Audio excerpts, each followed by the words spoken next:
Supreme court ने दिल्ली के excise policy case में दिल्ली के मुख्यमंत्री अरविंद केजरीवाल को जमानत दे दी है। जस्टिस सूर्यकांत और जस्टिस उज्जवल भुइयां की बेंच ने केजरीवाल को 10 लाख रुपए के बॉन्ड पर जमानत दी।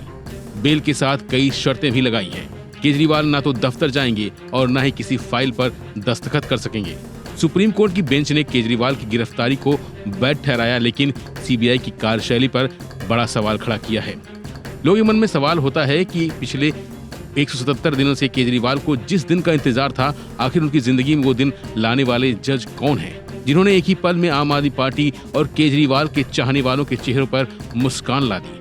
तो आपको बता दें कि केजरीवाल को जमानत देने वाले दोनों जज जस्टिस सूर्यकांत और जस्टिस उज्जवल भुइयां हैं, जिन्होंने केजरीवाल को जमानत दी है। सबसे पहले बात करते हैं जस्टिस सूर्यकांत की।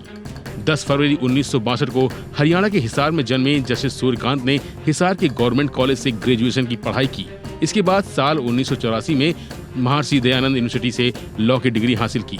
फिर कुरुक्षेत्र ओपन यूनिवर्सिटी से लॉ में मास्टर्स किया। वकालत की पढ़ाई के बाद जस्टिस सूर्यकांत ने साल 1984 में हिसार के डिस्ट्रिक्ट कोर्ट से अपनी प्रैक्टिस शुरू की। जस्टिस सूर्यकांत को 7 जुलाई 2000 को हरियाणा का एडवोकेट जनरल नियुक्त किया गया। वो सबसे कम उम्र के एडवोकेट जनरल बनने वाले शख्स थे। जस्टिस सूर्यकांत को साल 2004 में पंजाब व हरियाणा हाई कोर्ट का स्थायी जज नियुक्त किया गया। इसके बाद साल 2018 में उनका तबादला बतौर chief justice Himachal Pradesh high court कर दिया गया। साल 2019 में सुप्रीम कोर्ट कॉलेजियम में जस्टिस सूर्यकांत की उच्चतम न्यायालय में नियुक्ति की सिफारिश की गई और केंद्र सरकार ने मंजूर कर लिया। इतना ही नहीं, 23 तर्रार जजों में गिनने जाने वाले justice Suryakant chief justice of India यानी सीजीआई बनने की कतार में भी हैं।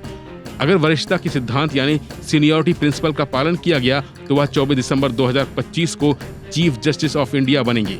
उनका कार्यकाल 1 साल 2 महीने का होगा और 9 फरवरी 2027 तक इस पद पर रहेंगे। अब बात करते हैं अरविंद केजरीवाल को जमानत देने वाले दूसरे जज उज्जवल भुइयां की। 2 अगस्त 1964 को असम के गुवाहाटी में जन्मे उज्जवल भुइयां की शुरुआती पढ़ाई लिखाई वहीं हुई। इसके बाद दिल्ली यूनिवर्सिटी के किरोड़ीमल कॉलेज में दाखिला लिया। ग्रेजुएशन के बाद वो वापस गुवाहाटी लौट गए और गवर्नमेंट लॉ कॉलेज से एलएलबी की डिग्री हासिल की।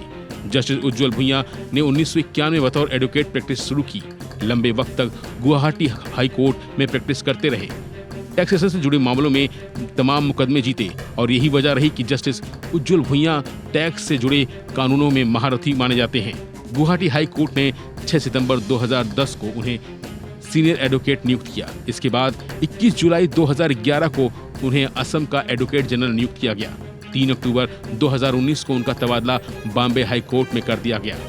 बाद में भी तेलंगाना हाई कोर्ट के चीफ जस्टिस नियुक्त हुए और फिर जुलाई 2023 में सुप्रीम कोर्ट कॉलेजियम ने उनकी नियुक्ति की सिफारिश की और उच्चतम न्यायालय में आ गए।